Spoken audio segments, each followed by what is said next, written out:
Muy buenas noches con todos los participantes. Sean bienvenidos al curso de gestión en nutrición. Mi nombre es Raúl Aime, soy ingeniero agrónomo y hoy día en Centro de Capacitación, Gerencia y Desarrollo Global vamos a desarrollar este curso, lo cual pues tiene una importancia, los cultivos, ¿no? En cualquier cultivo que vayamos a manejar es importante conocer la gestión nutricional y la fisiología vegetal. Bien, entonces, sin más que decir, vayamos a la parte de temario, ¿no? Lo que vamos a desarrollar hoy día. Ya primero vamos a estar desarrollando temas fundamentales de lo que es la fisiología y desarrollo vegetal.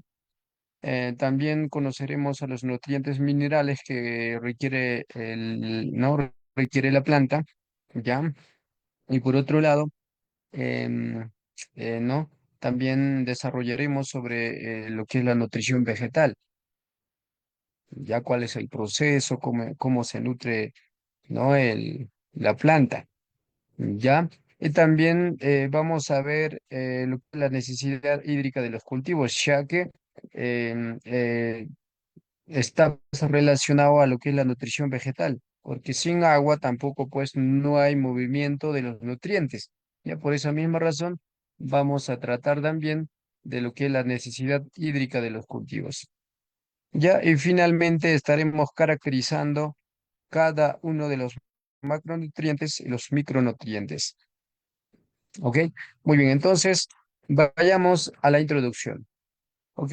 Entonces aquí podemos visualizar la parte de introducción de nuestro tema. Y cabe mencionar que la gestión en nutrición y fisiología vegetal es importante, ¿no? Para el crecimiento óptimo de las plantas, ya que implica el manejo de nutrientes y condiciones ambientales para maximizar la salud y la productividad vegetal. De esta manera, asegurando un desarrollo sostenible y eficiente, pues, en la agricultura. Además, esto pues optimiza el rendimiento y la calidad de los cultivos. ¿Ya? Así es. Entonces, vayamos a lo que es la fisiología vegetal. Así es. Entonces, bueno, aquí en nuestra pantalla, ¿no? Podemos visualizar, ¿no? La figura, ¿no es cierto? De cómo está pues mm, prácticamente estructurado la fisiología vegetal. Y la fisiología vegetal pues se enfoca en los mecanismos que permiten a las plantas cumplir con sus funciones esenciales. Por ejemplo, la fotosíntesis, la respiración, la absorción de agua, ¿no? La absorción de nutrientes y lo que es la regulación del crecimiento. Todo este procedimiento es la fisiología vegetal. Ya todo eso es fisiología vegetal. Entonces vayamos primero por la fotosíntesis. ¿Qué tiene que ver la fotosíntesis en la fisiología vegetal? ¿No?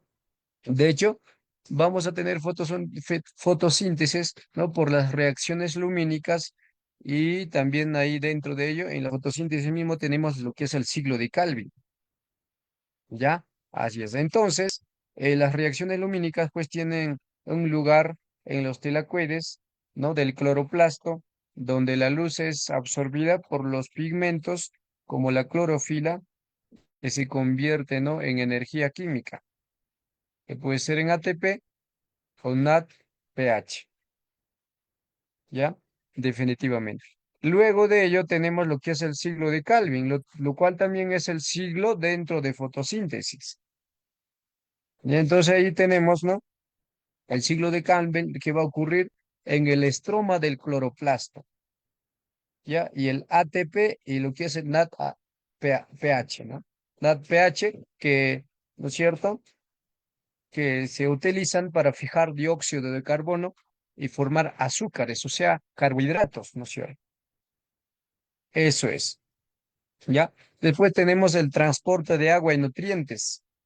Ahí tenemos, ¿no? La teoría de la cohesión y tensión, donde esta teoría nos explica cómo el agua es transportada desde las raíces hasta las hojas a través del xilema mediante la transpiración. Xilema, floema, ¿no? Viceversa. Eso también vamos a ver, así que no se preocupen. Y luego tenemos la absorción radicular, ¿no? Lo cual implica la entrada activa y pasiva de agua y nutrientes, ¿no? Así es. Entonces, hecho todo ello, ¿no? Mediada por canales iónicos y bombas de protones, ¿ya? Así es. Entonces, ahí tenemos, ¿no? Cuando hablamos de fisiología vegetal, prácticamente, pues, estamos hablando de cómo va en relación. Ahí entra, ahí tenemos factores, ¿no? Como el factor agua, las células vegetales, el cloroplasma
Bien, vamos a continuar, ¿ok? Muy bien. Estábamos en lo que es la regulación hormonal, ya en la regulación hormonal. Entonces, ¿no es cierto? Vamos a hablar de las hormonas vegetales y estas hormonas se conocen como fitohormonas y son esenciales pues para coordinar el desarrollo y las respuestas al entorno, no quiero decir al factor ambiental. Entonces, estas fitohormonas vegetales son los siguientes. Aquí tenemos las auxinas, las heberelinas, citoquininas, el ácido abscísico en etileno. ¿Ya? Y cada una tiene, pues, función, ¿no? Cada una tiene una función. Por decir, auxinas, ¿no? Auxinas van a estimular la elongación celular y la formación de raíces y el tropismas, mientras que las gibberelinas va a promover el crecimiento del tallo y la germinación de semillas y la floración. Ahí trabaja bastante las gibberelinas. Y las citoquininas regulan la división celular y pues retrasan el envejecimiento, ¿no? El envejecimiento foliar, ¿no? De las hojas. El ácido abscísico que induce el cierre de estomas, que regula lo que es la tolerancia al estrés hídrico. Y tenemos lo que es el etileno. Y el etileno participa pues en la maduración de frutos y la senescencia. ¿Ya? Así es. Y luego tendríamos lo que es la señalización y respuestas ambientales, donde las plantas pues ya responden a estímulos como la luz, donde tenemos fotomorfogénesis, ¿no? Y la gravedad, que es la gravitropismo, y el estrés abiótico, que se va a dar por la sequía o salinidad. Que los mecanismos de señalización pues involucran receptores, segundos mensajeros y cambios en la expresión ¿no? Térmica. ¿Ya? Eso es. Ahora vayamos a lo siguiente. Ahora vamos a ver lo que es el desarrollo, ¿no? Desarrollo vegetal. Pero antes de ello, aquí, pues, en nuestra fotografía o figura podemos visualizar, ¿no? Donde trabajan las quebrelinas, ¿no? Las quebrelinas trabajan en crecimiento dentario, la germinación de semillas y la floración, ¿correcto? La auxina, ¿dónde? En la elongación celular, ¿no? Así es. También tenemos las citocianinas que trabajan, ¿no? Mayormente en la división celular, ¿no? Y así tenemos, ¿no? El ácido abscísico también. Bien, ahora sí vayamos a lo que es el desarrollo vegetal. Por lo tanto, lo que es el desarrollo vegetal, pues describe el progreso desde una célula inicial, lo cual se conoce el cigoto, ¿ya? Esta célula inicial se conoce como el cigoto, hasta una planta completamente formada. Y este proceso, pues, se divide en las siguientes, ¿no? En las siguientes etapas. Primero tenemos lo que es el embriogénesis, ¿ya? Embriogénesis, donde el cigoto, pues, experimenta divisiones celulares y la diferenciación. Eso es, ¿ya? Y de esta manera formando, pues, el embrión, ¿ya? Ahí va a formar el embrión. Entonces, las etapas clave incluyen, ¿no? La formación de lo que es el protodermo y meristemos en tejidos básicos. ¿Ya? Y después de ello, después, una vez que ha concluido con el embriogénesis, viene la parte de crecimiento, donde va a haber o va a ocurrir división celular, elongación celular y diferenciación celular. Entonces, en esta fase de crecimiento, en división celular, ocurre lo siguiente, pues los meristemos apicales, ya, en los meristemos apicales se conoce el crecimiento primario, ¿no es cierto? Aquí tenemos la germinación epigreal, ¿no es cierto? En esta parte no va a ocurrir el crecimiento primario, después vamos a tener los meristemos secundarios, lo que es el crecimiento en grosor. Después de ello, viene lo que es la elongación celular, donde se prolonga mediante la hidratación y la acción de las auxinas, ¿no? Ahí va a trabajar bastante las fitohormonas auxinas, ¿ya? Las auxinas. De ahí viene la diferenciación celular, donde las células se especializan en tejidos como el xilema, ¿ya? Que vamos a verlo aquí también, ¿ya? El tejido xilema y el floema, parénquima, colénquima y lo que es el esquelénquima. Ahí es donde, ¿no? Las células van a estar, ¿no? En diferenciación celular, ¿ya? Así es. Y ahora vayamos a lo que es morfogénesis específicamente.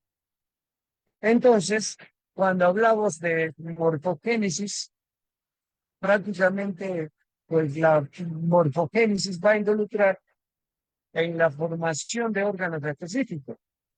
¿Dónde? ¿En qué órganos va a involucrarse la morfogénesis? Se va a involucrar en las raíces, tallos, hojas, flores y frutos. ¿Ya? Y las raíces, ¿cómo? Por ejemplo, la termogénesis ocurre, ¿no? Cuando hay absorción de agua y anclaje. En los tallos, ¿no? La morfogénesis, ¿no? Involucra en soporte y transporte de nutrientes. En las hojas, ahí está lo que es fotosíntesis y transpiración. Y tenemos los frutos y flores. También tenemos, ¿no? Este, mm, que va a involucrarse en lo que es morfogénesis. El fruto de flores, lo que es la reproducción sexual y la expresión de semillas. ¿Ya? Definitivamente. ¿Ya? Entonces ahí tenemos el proceso de cómo se involucra la morfogénesis. Y después de ello tenemos señales genéticas y ¿no? Lo que es la epigenética. Por lo tanto, cabe señalar que el desarrollo está controlado por genes homeóticos, ya y factores de transcripción en modificaciones epigenéticas, ¿no? Como la metilación del ADN y modificaciones de histonas, ¿ya? Eso es, ¿ok? Muy bien. Ahora, ya que acabamos de ver tanto la fisiología vegetal como el desarrollo vegetal, es importante conocer qué factores influyen en ello. Entonces tenemos factores ambientales y su interacción. Y cabe mencionar que el desarrollo vegetal está influenciado en la luz, la temperatura, agua y nutrientes. Ya tres factores importantísimos. Ya, así es. Y mayormente, ¿no? La luz son abióticos, factores abióticos. No estamos hablando todavía de que son los bióticos. Bueno, luego lo vamos a ver. Bien, entonces vayamos primero por los abióticos. La luz, ya ahí prácticamente es un factor, ¿no? Un factor que afecta a las plantas, ¿ya?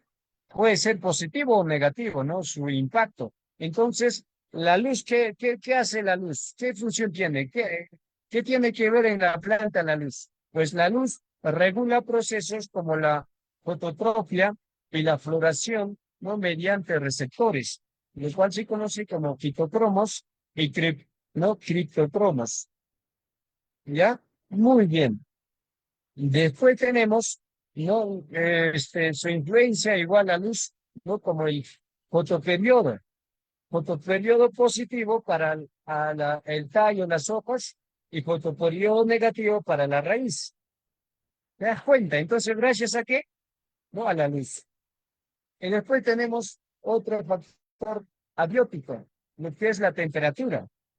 Y la temperatura, pues, afecta lo que es la vernalización y la maduración de fruto. También ahí está su influencia de temperatura en la planta. Y tenemos la humedad, ya que es otro factor abiótico.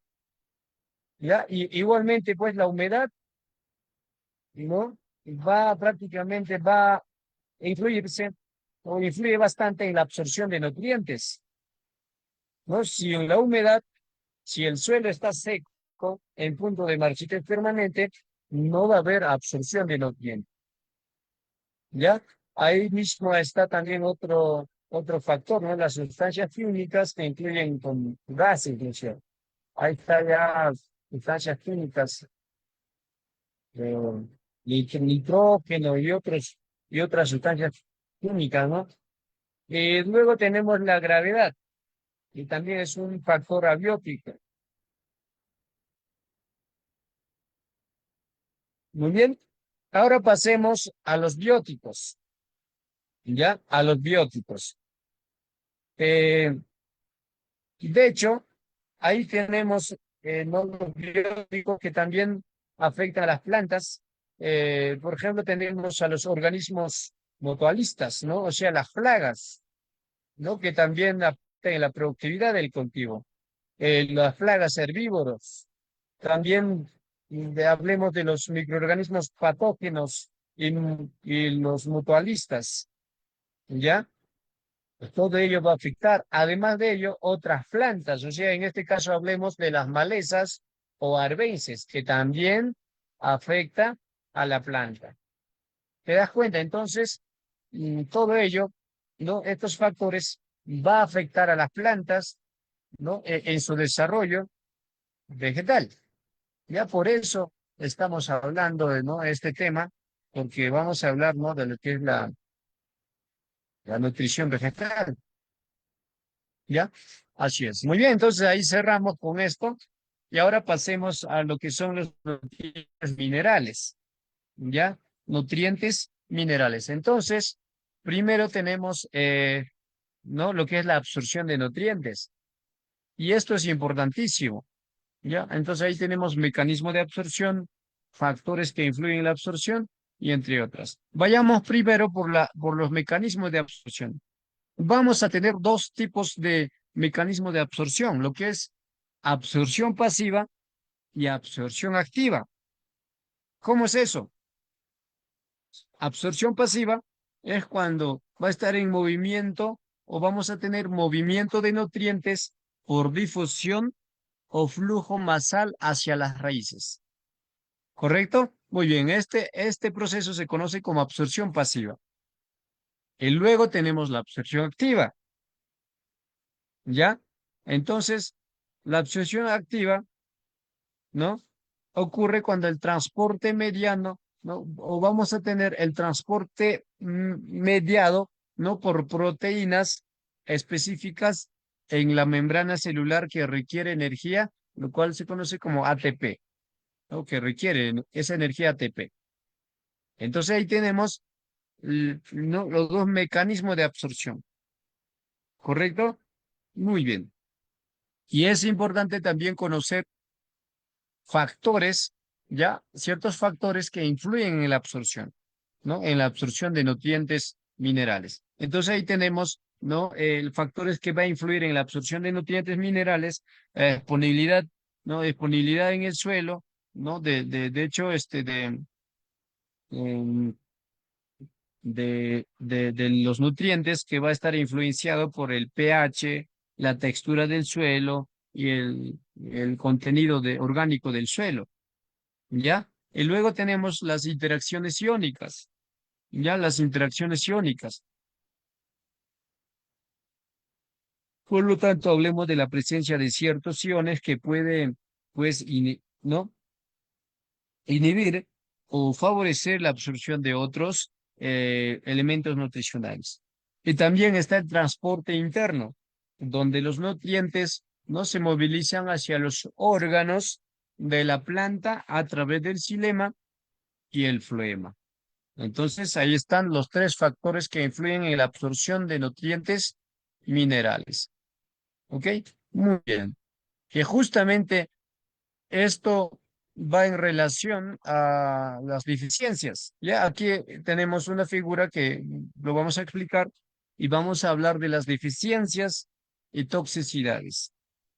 Y cabe mencionar lo que la deficiencia de nutrientes ocurre cuando la planta no puede acceder a la cantidad necesaria, ¿no? Mientras que la toxicidad sucede si están en exceso. ¿no? Ahí está la deficiencia y la toxicidad. Deficiencia de nutrientes minerales, pues va a afectar la fotosíntesis, va a afectar el crecimiento y además va a afectar la reproducción de la planta. Mientras que la toxicidad va a interferir en la absorción de otros nutrientes y va a dañar los tejidos. ¿Te das cuenta? Entonces, menos o más, o sea, si tenemos demasiado poquito o lo aplicamos de más, ambos van a tener, ¿no? Su efecto, ¿no es cierto? Eso es. Y luego veamos lo que es el ejemplo, ¿no? Por decir del tema de toxicidad. Por decir la toxicidad por aluminio, ¿no? Y mayormente esto ocurre en suelos ácidos, ¿ya? Suelos ácidos presentan pHs muy bajos, inferior a 4,5, donde vamos a tener la presencia de este metal pesado, en lo que es el aluminio. El aluminio puede inhibir, ¿no? El crecimiento radicular. Entonces, lo que vamos a tener son plantas enanas porque no va a absorber como debe ser los nutrientes. ¿Por qué? Porque las raíces, ¿no? Ha sido inhibido por el aluminio, que está bloqueando prácticamente. Bloquea el ingreso de otros elementos. Y también vamos a tener carencia de otros elementos como el fósforo, ¿ah? El calcio. Eso es lo que va a pasar. ¿Correcto?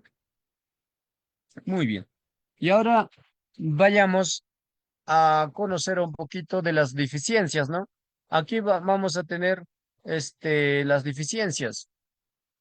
Por decir, vayamos por las hojas jóvenes. En hojas jóvenes, mayormente las deficiencias se va a ver de los micronutrientes, como de azufre, a ver, sí, de boro, magnesio, hierro, ya, de estos elementos.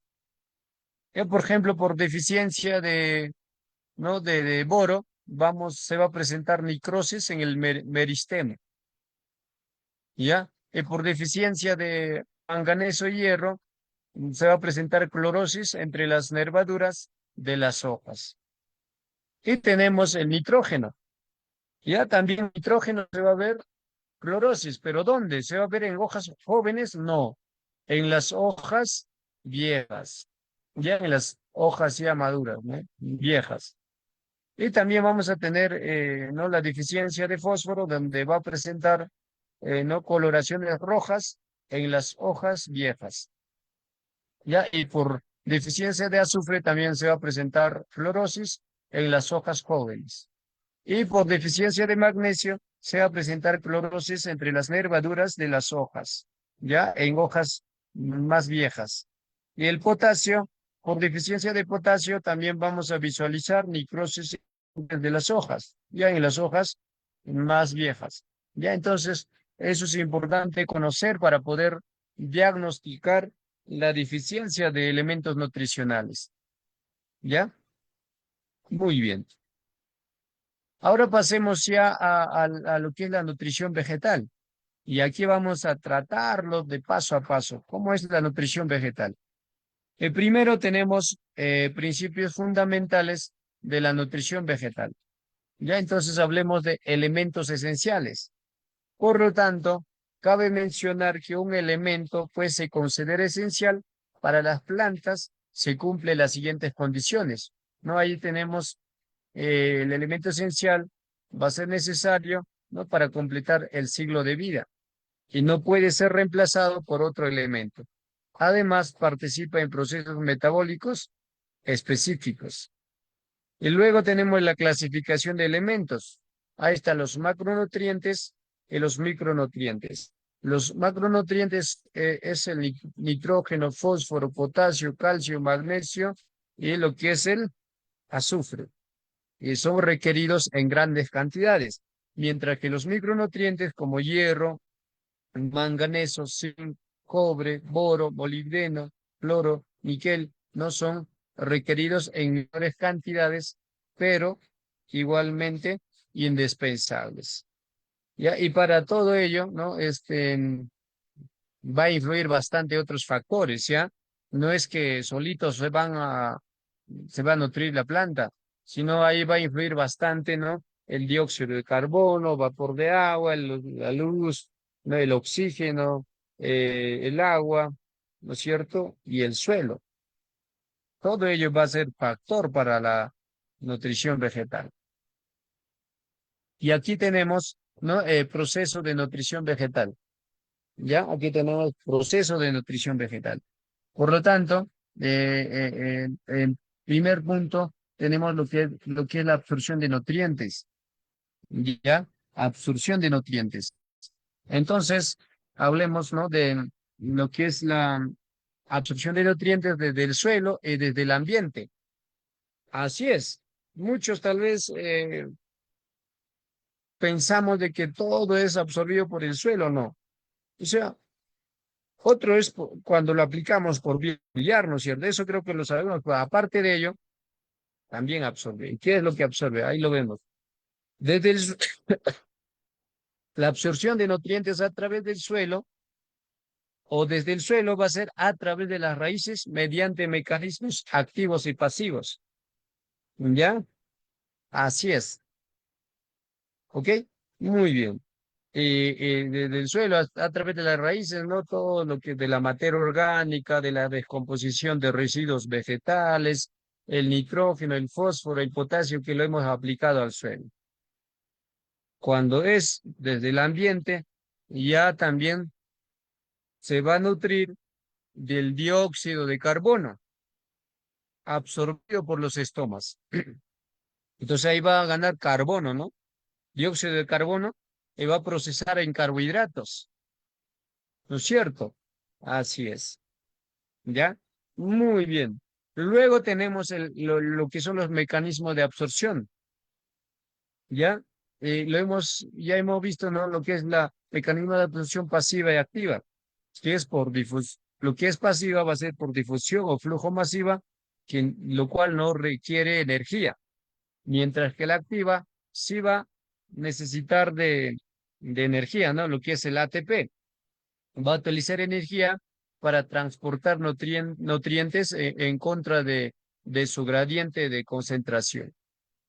Y luego tenemos el transporte de nutrientes. El transporte de nutrientes, ¿cuáles son las vías?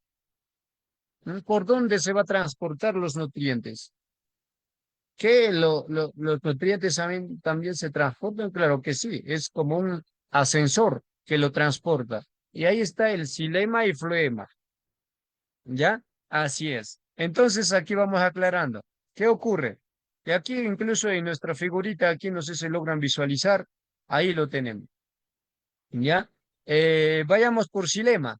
Xilema va a transportar agua, así es, agua y minerales desde las raíces a las hojas, ¿correcto? Muy bien, por lo tanto, transporta savia bruta, ¿no? El xilema va a transportar savia bruta, ¿correcto? Así es. Y luego tenemos a floema, mientras que la floema, ¿no? Trae, están las células vivas que distribuyen los productos de la fotosíntesis. Todo lo que sea fotosintetizado va a distribuir y otros componentes orgánicos a toda la planta, o sea, a toda la biomasa. Entonces, ya lo que es el floema transporta la savia elaborada, ¿correcto? Muy bien, entonces eso es el mecanismo de xilema y floema, ¿ya? Muy bien, ¿ok? Muy bien. Entonces, ahí vamos, ¿no? Ahora sí, vamos ya a lo que es ¿no? A lo que es la asimilación y uso. Entonces, una vez dentro de la planta, pues los nutrientes son ¿no? asimilados y transformados para funciones específicas como síntesis de proteínas, ¿no? Formación de compuestos energéticos como ATP y lo que es la regulación de la apertura estomática. Para síntesis de proteínas, esencial va a ser el nitrógeno. Y para la formación de compuestos energéticos como la ATP, es el fósforo. Y para la regulación de la apertura estomática, el potasio. ¿Te das cuenta? Entonces, así es como funciona, ¿no? El proceso de nutrición vegetal. ¿Ya? Muy bien. Entonces, ahora vayamos, ¿no? A lo siguiente, a lo que son los factores que afectan la nutrición vegetal. Entonces, primer punto tenemos las propiedades del suelo, interacciones entre nutrientes y factores ambientales. ¿Ya? Entonces, tenemos lo que es el pH del suelo, ¿no? En propiedades del suelo, ahí está el pH del suelo, la materia orgánica, la textura y estructura del suelo.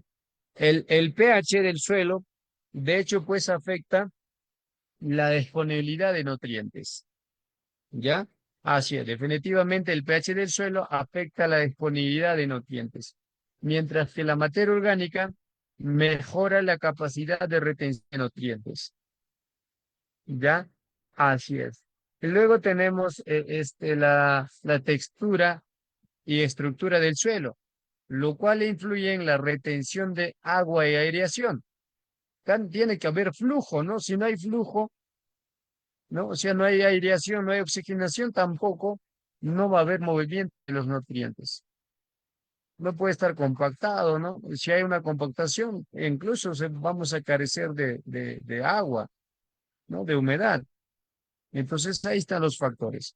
Ahora vayamos a las interacciones entre nutrientes. De hecho, pues algunos elementos, ¿no? Compiten entre sí, ¿no? O favorecen su absorción. Ahí está el sinergismo y el antagonismo. Sinergismo consiste, ¿no? Se conoce como sinergismo a la presencia de nutrientes que mejora la absorción del otro. Por ejemplo, lo que es el nitrógeno y el fósforo. ¿Ya? Así es. Este se conoce como sinergismo. Mejora la absorción de otro, ¿no? Lo que es el nitrógeno y el fósforo. Y después tenemos también el antagonismo.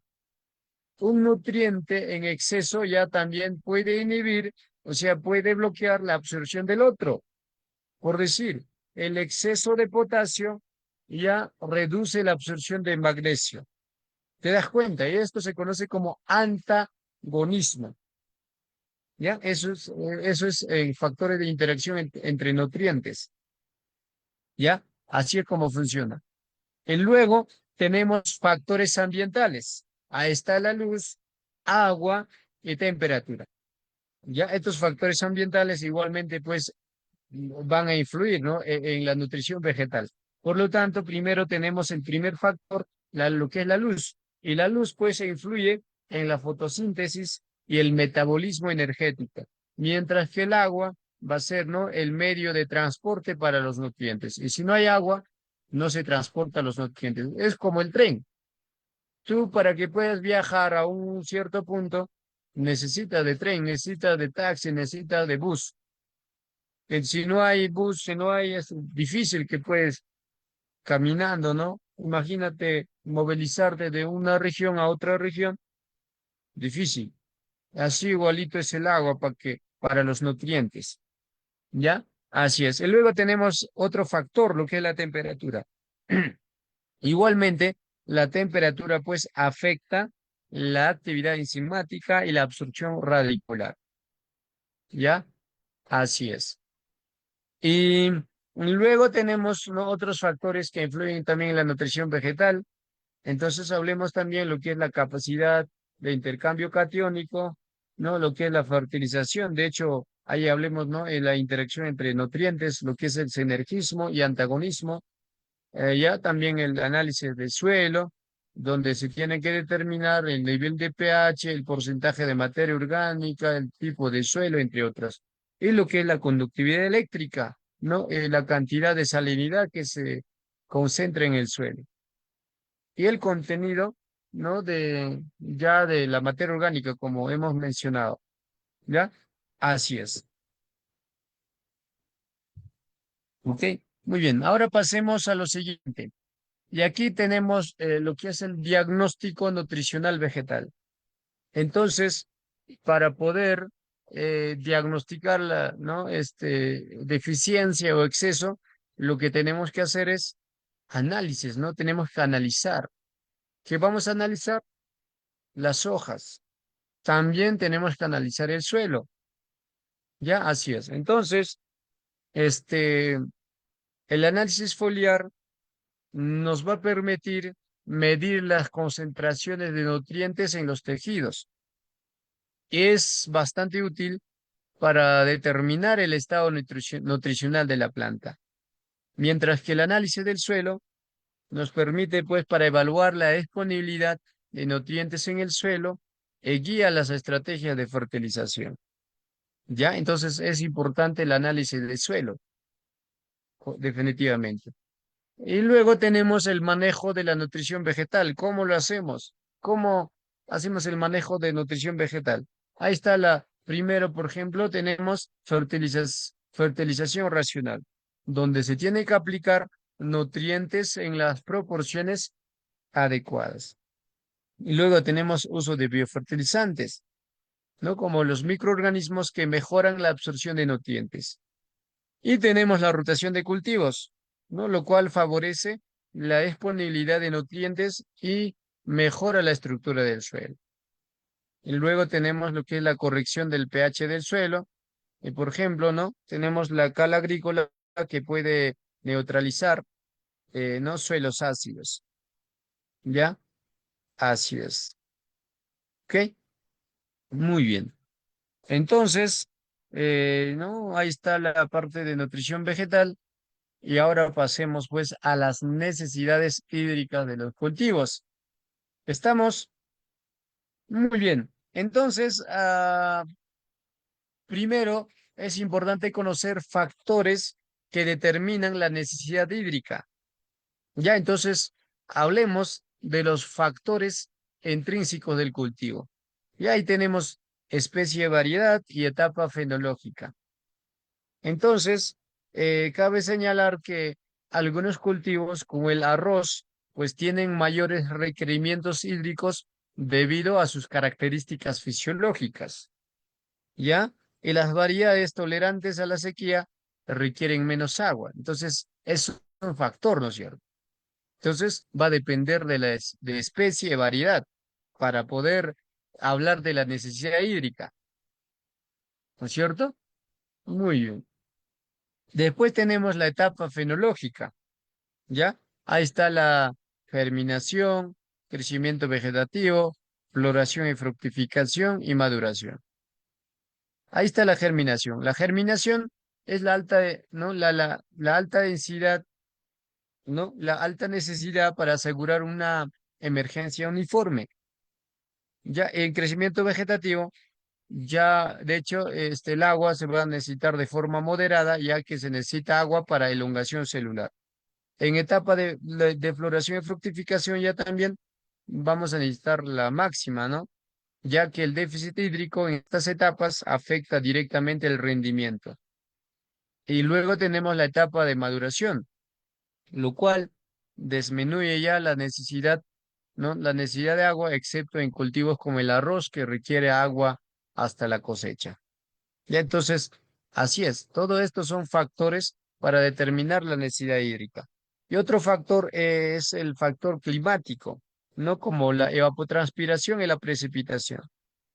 La evapotranspiración es la combinación de la evaporación, que es agua, no agua perdida desde el suelo, y la transpiración, que es agua, no, que es agua perdida por las hojas. Entonces, estas dos combinaciones es la evapotranspiración. Y para que ocurra la evapotranspiración, ¿no? Depende de la temperatura, radiación solar, el viento y la humedad relativa. ¿Ya? Eso es. Y luego tenemos la precipitación, ¿ya? La precipitación, donde la lluvia pues satisface la parte de la necesidad hídrica, pero su distribución puede no coincidir pues con los periodos críticos del cultivo. Por lo tanto, va a ser necesario tal vez no instalar riego por riego tecnificado, ¿no es cierto? O cualquier otro tipo de riego, así no sea tecnificado. ¿Ya? Así es. Seguimos, ¿no? Con los factores. También tenemos los factores edáficos, ¿no? Entonces, cuando decimos factores edáficos, vamos a hablar de la textura del suelo y la capacidad del campo y punto de marchitez. Por cierto, textura del suelo. Tenemos dos tipos de suelo como ejemplo aquí, ¿no? Suelos arenosos y suelos arcillosos.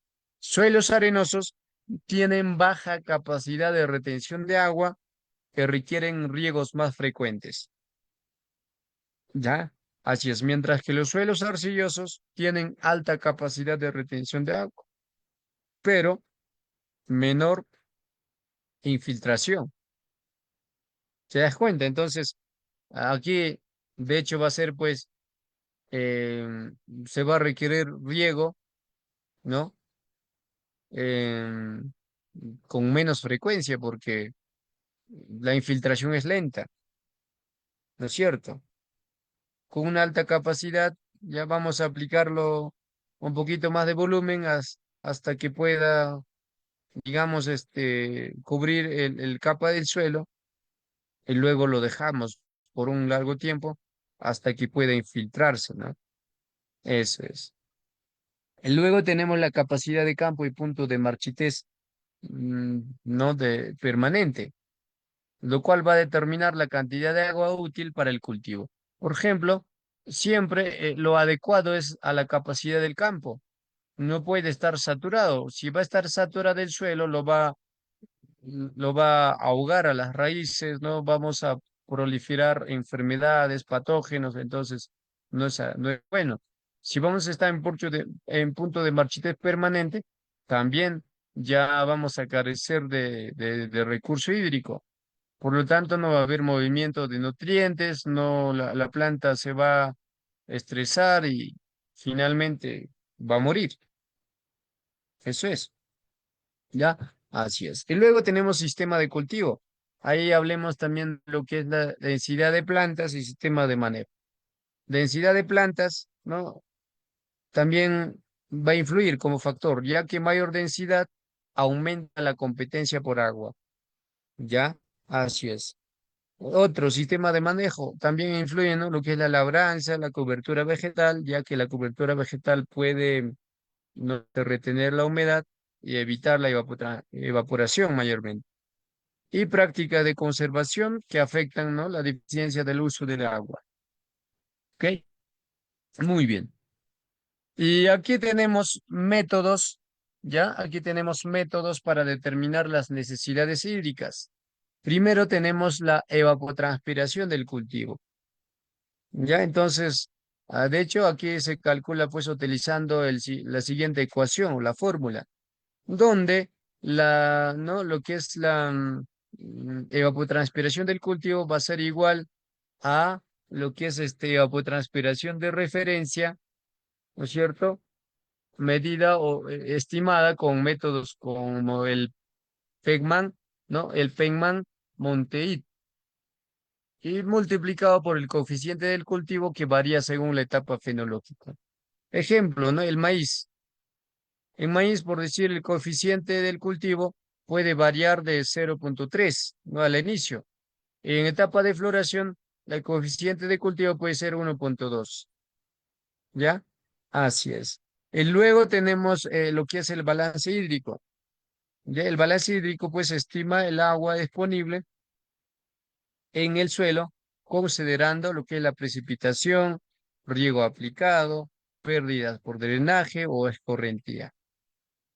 Y para ello también tenemos sensores de humedad, ¿ya? Hablemos de sensores de humedad también, que son dispositivos como los tensiómetros o sondas, ¿no? Capacitivas que permiten, pues, monitorear el contenido de agua en el suelo, definitivamente, ¿ya?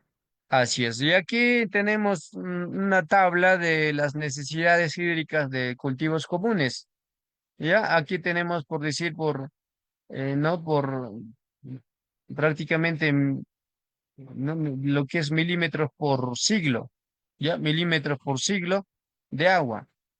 Ya por decir, para el cultivo de arroz se necesita más o menos de 900 a 2500 milímetros por siglo, ¿no? Ya que es alto debido al anegamiento constante. El maíz ya también necesita 500 a 800 milímetros por siglo y es crítico en floración y llenado de granos. El trigo necesita 450 a 650 milímetros por siglo y depende de la variedad y la etapa crítica. Y también tenemos a papa, ¿no? Tubérculo, que necesita de 500 a 700 milímetros por siglo y es sensible al déficit durante la tuberización, ¿ya? En la tuberización, o sea, en otras palabras, en la etapa de maduración, ¿por qué no decirlo también de forma práctica, ¿no? Que tenemos el tomate, ¿no? El tomate necesidad hídrica es de 600 a 900 milímetros por siglo y tiene alta demanda durante la fructificación. Y caña de azúcar tenemos de 1500 a 2500 milímetros por siglo, este largo siglo, y depende del sistema de riego. ¿Ya? Y así tenemos las necesidades hídricas de cultivos comunes para poder determinar, ¿no? Nuestro diseño hidráulico, ¿no es cierto? ¿Ok? Muy bien. Y ahora aquí tenemos las estrategias para satisfacer las necesidades hídricas, ¿ya? Tenemos tecnologías de riego, ¿no?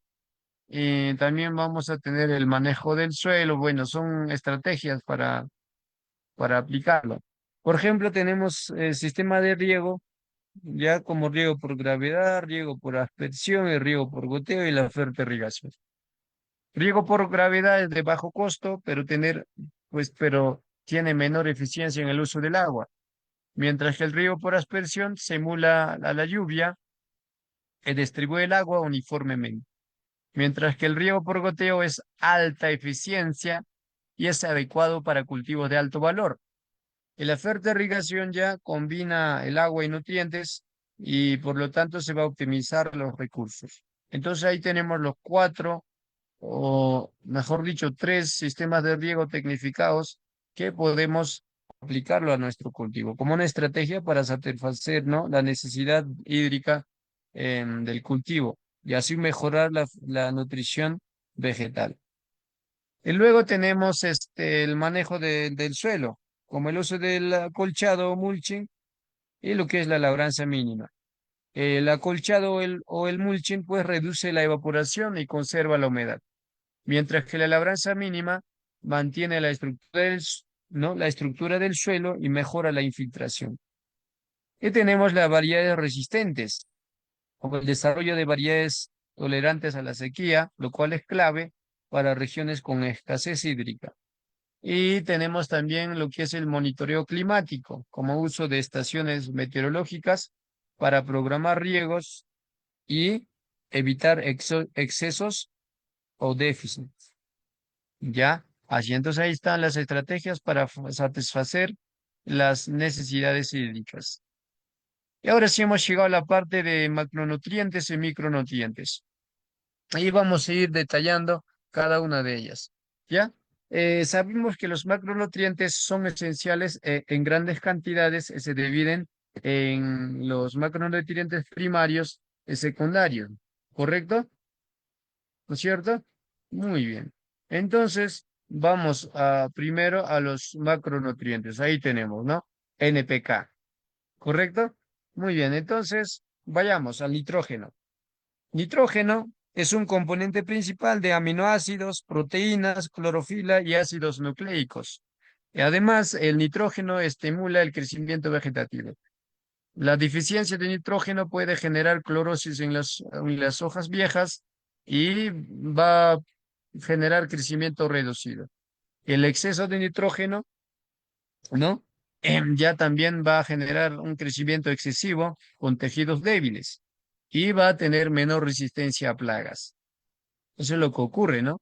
Ahora vayamos a fósforo. Fósforo ya también forma parte del ATP, lo que es la energía. Aparte de ello, promueve el desarrollo radicular y la floración. La deficiencia va a generar coloración púrpura en las hojas y ¿no? el regreso al crecimiento. Ya el exceso puede bloquear la absorción de micronutrientes como el zinc, ya que son, ¿no? Que son elemento esencial también para el cultivo. Ahora vayamos a potasio. Potasio regula la apertura estomática y mejora la resistencia a estrés biótico y abiótico. La deficiencia va a generar necrosis en los bordes de las hojas y vamos a tener menor resistencia al estrés. El potasio en exceso, pues inhibe la absorción de magnesio y calcio. Ya, entonces, ahí están, ¿no? Las características de cada em, macronutriente primario. Ahora vayamos a los macronutrientes secundarios, ¿ya? Y tenemos ahora lo que es el este, calcio. A ver, vamos a regresar. Calcio, magnesio y azufre. Ya, entonces, aquí tenemos los macronutrientes secundarios. Ya, entonces, el calcio, ¿no? Es una, prácticamente forma parte de la estructura de la pared celular. Además, actúa como segundo mensajero en procesos fisiológicos. La deficiencia de calcio puede generar posición apical en frutos como en tomate. Ya, exceso de calcio interfiere con la absorción de magnesio y potasio. ¿Ya? Eso es.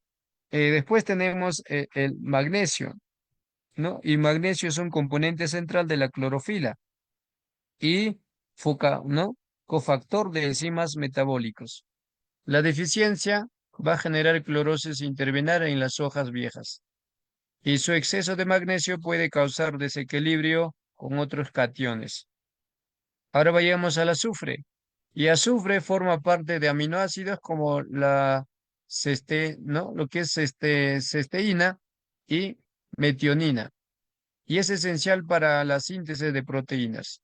La deficiencia de azufre puede generar clorosis en las hojas jóvenes. Y el exceso de azufre, ¿no?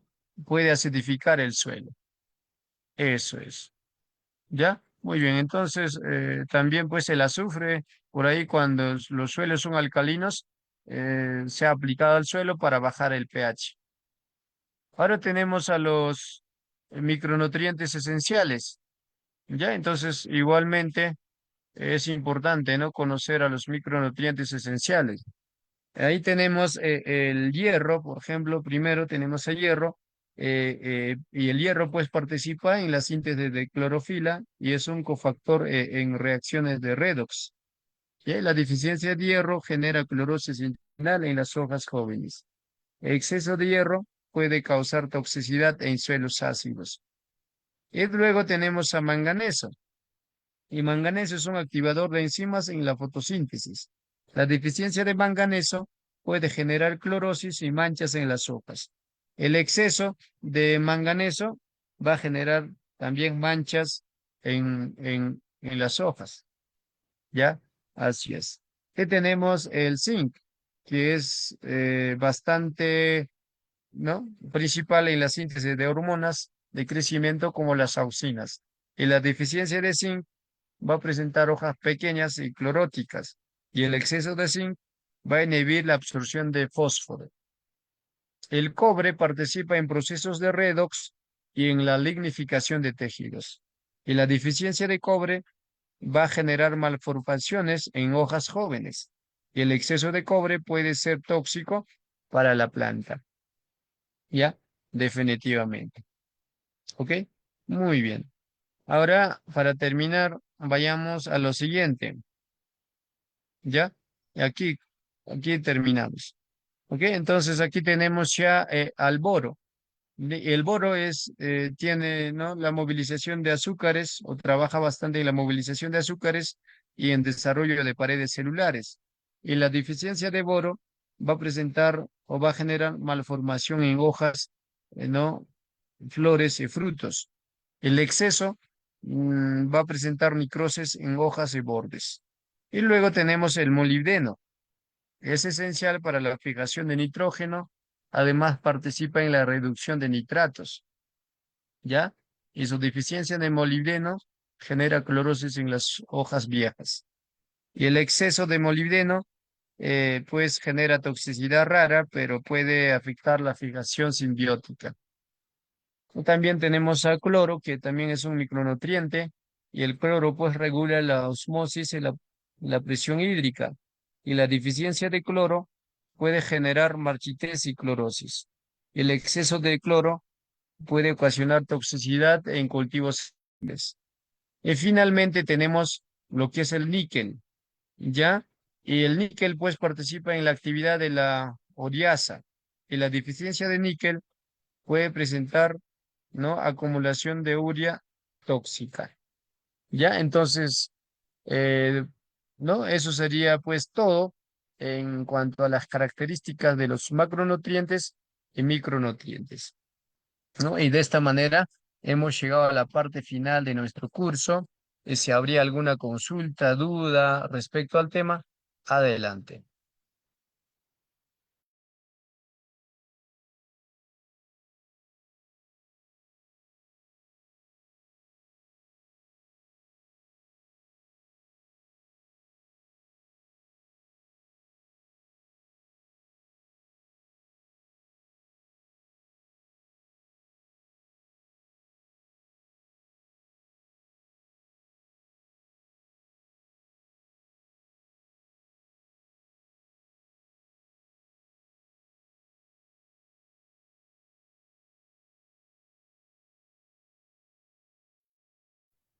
Bien, no habiendo preguntas, vamos a darlo por finalizado nuestro curso y agradecer a todos por su participación y elegir a Centro de Capacitación, Gerencia y Desarrollo Global.